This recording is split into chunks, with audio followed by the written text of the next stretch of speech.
Maraming nabanggi sa Indogabos, sa mga kababayan ko sa Sorsogon. Nandito po tayo ngayon sa lugar ng snow dito sa Canada. Yan, makita nyo ang kagandahan ng Canada pag may snow na. Lalo na kung nakadikit yung snow sa mga branches sa mga sanga ng puno. Napakaganda. Parang mga pang postcard sa atin. Napakalamig lang. Pero maganda. So, shout out sa mga taga Sorsogon. Marahay na daw sa Indogabos.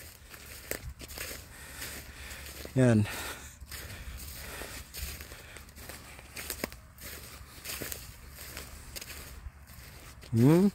Pakita naman natin yung ayan.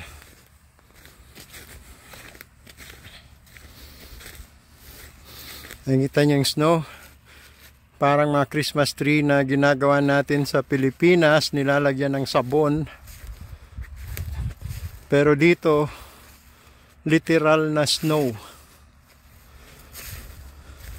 Sa atin, nilalagyan natin yung mga projects sa school na mga parang bula, kulay puti.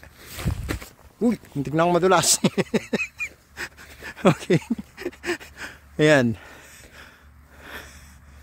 So, ayan. Okay. So, salamat at nakita nyo ang ito magandang Christmas tree na natural na may snow talaga. So, yeah. Sa mga nagbabalak pumunta ng Canada, yan isa sa mga magagandang makikita nyo dito sa Canada. At sa mga nagbabalak umuwi na ng Pilipinas, lakas lang ng loob, tapang, laban lang. Yeah, enjoy the little things, yun yung mahalaga eh. And then, like I said on my previous video, kapit lang sa Diyos, pagkat siya naman yung nakakaalam ng lahat. Dinala niya tayo dito, ibig sabihin, hindi niya tayo pababayaan. So, enjoy Canada.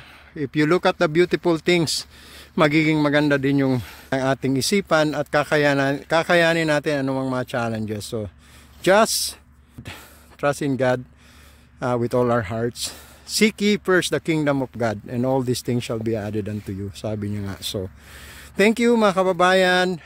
Continue to watch our video, Pinoy Family in Canada. So, thank you. Bye-bye.